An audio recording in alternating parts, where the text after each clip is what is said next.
கால் நடுக்க நடக்கும் மாணவியின் நீண்ட நாள் கனவை உடனடியாக நிறைவேற்றிய கலெக்டர்.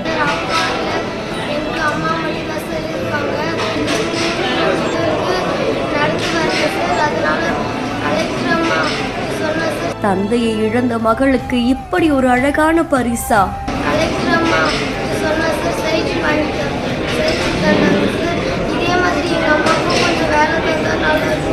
சைக்கிளை கொடுத்ததோட நல்லா படிக்கணும்னு அறிவுரையும் வழங்கியிருக்காங்க.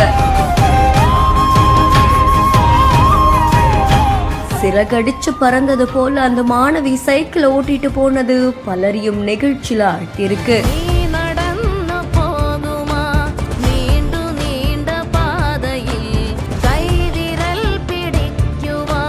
திருப்பத்தூர் மாவட்டம் திருப்பத்தூர் கிருஷ்ணாபுரம் பகுதியை சேர்ந்தவங்க தான் காந்திமதி. இவங்க கூலி வேலை செஞ்சுட்டு வராங்களாமா. இவங்களுடைய கணவரான குமரவேல் அப்படின்றவரு உடல்நிலை சரியில்லாம இறந்துட்டாங்களாம். இதை தொடர்ந்து காந்திமதியுடைய மகள் அதே பகுதியில் இருக்கக்கூடிய அரசு பள்ளியில 5ஆம் வகுப்பு வர படிச்சுட்டு இப்போ 6ஆம் வகுப்பு போறாங்க. கடந்த புதன்கிழமை மீட்டூர் பகுதியில நடந்த உங்களை தேடி உங்கள் ஊரின் திட்டத்தின் கீழே மாவட்ட ஆட்சியர் சிவசௌந்தரவள்ளி அவர்கள் ஆய்வு மேற்கொண்டிருக்காங்க. அப்போ தந்தை இழந்த மாணவி, நான் பள்ளிக்கூடத்துக்கு போறதுக்கு 6 கிலோமீட்டர் வரைக்கும் நடக்கணும், கஷ்டமா இருக்கு, எனக்கு பள்ளிக்கூடத்துக்கு போறதுக்கு சைக்கிள் வாங்கித்தாங்க அப்படின்னு மனு கொடுத்திருக்காங்க.